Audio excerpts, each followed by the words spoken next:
अस्सलाम वालेकुम दोस्तों, आप देख रहे हो मेरा YouTube channel M Bilal academy. मेरा नाम है बिलाल और अगर आप लोग नहीं जानते कि टॉर्क क्या होता है तो ये वीडियो आप लोगों के लिए है।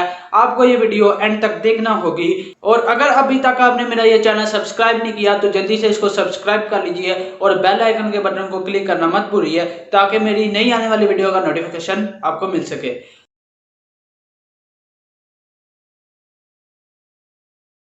एक बंदा है और वो बॉक्स पे फोर्स लगा रहा है और वो ईस्ट की डायरेक्शन में बॉक्स पे फोर्स लगा रहा है और जो आपका बॉक्स है वो मूव कर रहा है स्ट्रेट लाइन में, इसीलिए जो इसमें मोशन पैदा होगी उसको लीनियर मोशन कहा जाता है। तो एक सवाल पैदा होता है कि क्या हमेशा ही जब आप फोर्स लगाते हो तो उससे लीनियर मोशन ही पैदा होती है?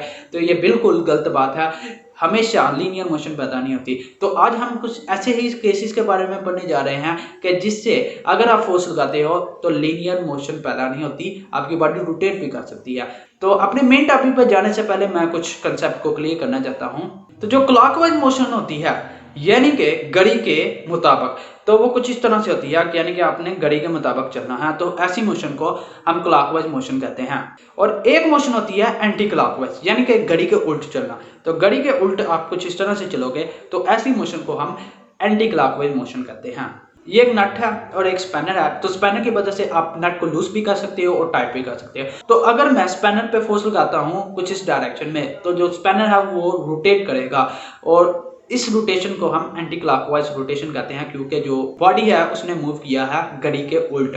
और जब भी आप स्पैनर को एंटी क्लॉकवाइज में मूव करते हो तो नट जो होता है वो लूज होता है। और अगर मैं इसी स्पैनर पे फोर्स लगाता हूँ कुछ इस तरह से तो जो स्पैनर है वो रोटेट करेगा और उस रोटेशन को क्लॉकवाइज रोटेशन कहते हैं। और क्लॉकवाइज रोटेशन में जो नट होता है वो टाइट होता है। इसी तरह अगर आप एक डोर को कंसीडर करें और अगर आप डोर के हैंडल पे फोर्स लगाएं तो इसको आप अंदर भी धकेल सकते हैं और बाहर भी खींच सकते हैं। तो वो अपने एक एक्सिस के गिर्द मूव करता है जिसको हम एक्सिस ऑफ रोटेशन कहते हैं। तो ये दोनों ऐसी मसाले हैं कि जिसमें अगर आप फोर्स लगाते हो तो बॉडी रोटेट करती है। तो अभी तक हमने देखा कि फोर्स लगाने से सिर्फ लीनियर मोशन ही पैदा नहीं होती बल्कि आप फोर्स लगा के बॉडी को रोटेट भी करवा सकते हो और ये रोटेशन क्लॉकवाइज भी हो सकती है और एंटी क्लॉकवाइज भी हो सकती है। ये स्पैनर और नट है और अगर आप इस पे फोर्स लगाते हो तो जितनी ज्यादा आप उस पर फोर्स लगाओगे, जितनी ज्यादा ताकत के साथ इसको आप रोटेट करोगे उतना ही ज्यादा इसमें टर्निंग इफेक्ट पैदा होगा। अगर आप यही स्पैनर पे फोर्स लगा रहे हो यानी कि इस जगह पे बहुत ही करीब एक्सिस ऑफ रोटेशन के, तो फिर भी टॉर्क तो पैदा होगा लेकिन बहुत कम होगा। आपको फोर्स ज्यादा लगानी पड़ेगी इस स्पैनर को रोटेट करने के लिए। तो पहले केस में आपकी रोटेशन बहुत इजी होगी लेकिन दूसरे केस में आपकी जो रोटेशन है वो इजी नहीं होगी, आपको थोड़ी ज्यादा मशक्कत करना पड़ेगी। और तीसरे केस में अगर आपका स्पैनर है उसकी लेंथ को ही अगर मैं इंक्रीज कर दूं तो फोर्स लगाता हूं तो मैं इस पॉइंट पे तो फिर मैं थोड़ी सी फोर्स अगर लगाता हूं तो बहुत ज्यादा टर्निंग इफेक्ट पैदा कर सकता हूं।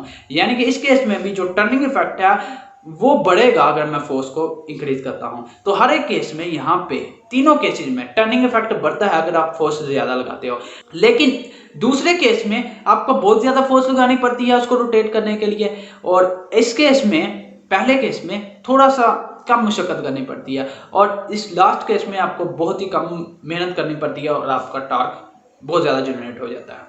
तो ये जो पॉइंट है इसको हम एक्सिस ऑफ रोटेशन कहते हैं जिसके गिर्द आपका नट जो है वो रोटेट करेगा। तो उस पॉइंट को हम एक्सिस ऑफ रोटेशन भी कह सकते हैं और पाइवट भी कह सकते हैं। अभी तक हमने जितनी भी ऑब्जर्वेशन की है उसमें हमने देखा कि जो टर्निंग इफेक्ट है वो डिपेंड करता है force applied on the object, कि आपने ऑब्जेक्ट पे फोर्स लगाई और उससे टर्निंग इफेक्ट पैदा हो गया। अब जितनी ज्यादा आप फोर्स लगाओगे उतना ज्यादा ही टर्निंग इफेक्ट पैदा होता है, इसीलिए टर्निंग इफेक्ट जो है वो फोर्स अप्लाइड ऑन ऑब्जेक्ट के डायरेक्टली प्रोपोर्शनल है। और दूसरे नंबर पे जो टर्निंग इफेक्ट है वो डिपेंड करता है distance between the point of application of the force and the axis of rotation. Point of application of force यानी कि जिस पॉइंट पे फोर्स लग रही है और वो ये पॉइंट है, और दूसरा है axis of rotation. Axis of rotation यानी कि पाइवट।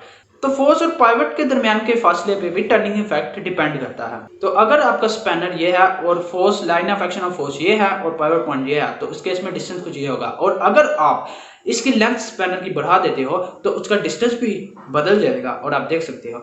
तो अगर आप स्पैनर ज्यादा लेंथ वाला इस्तेमाल करते हो तो डिस्टेंस ज्यादा होगा, डिस्टेंस ज्यादा है तो टर्निंग इफेक्ट भी ज्यादा पैदा होगा और आपने अपनी रियल लाइफ में ये चीज देखी भी होगी। और इसी जो डिस्टेंस है, ये जो मैं डिस्टेंस की बात कर रहा हूँ, उसको मोमेंट आर्म भी कहा जाता है। अब मोमेंट आर्म होता है distance between the point of application of force and the axis of rotation. ये जो डिस्टेंस है ये होता है परपेंडिकुलर डिस्टेंस।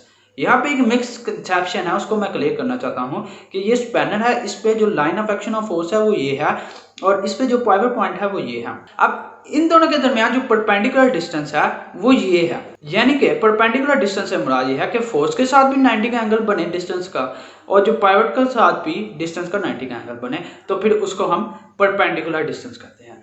अब देखिए इसके दरमियान अगर डिस्टेंस की बात करें तो डिस्टेंस तो ये भी बनता है, ये भी तो डिस्टेंस है ना फोर्स और पाइवट के दरमियान, लेकिन ये परपेंडिकुलर डिस्टेंस नहीं है, इसलिए हम इसको मोमेंट आर्म नहीं कर सकते। इसी तरह और भी बहुत सारे डिस्टेंस बन सकते हैं, जैसा कि ये है, तो हमने सिर्फ परपेंडिकुलर डिस्टेंस की बात की है, तो परपेंडिकुलर डिस्टेंस को हम मोमेंट आर्म कहते हैं। तो अगर आप किसी बॉडी पे फोर्स लगाते हो और उस फोर्स से जो बॉडी है वो रोटेट करती है एक फिक्स पॉइंट के गिर्द, तो फिर उस टर्निंग इफेक्ट को हम टॉर्क कहते हैं या फिर मोमेंट ऑफ फोर्स कहते हैं। सिंपली कह सकते हो कि turning effect of the force is called torque. तो टॉर्क है, हमने देखा वो डिपेंड करता है एक force applied on the object, के अपने ऑब्जेक्ट पे कितनी फोर्स लगाई है, जितनी फोर्स लगाओगे उतना ज़्यादा टॉर्क पैदा होगा।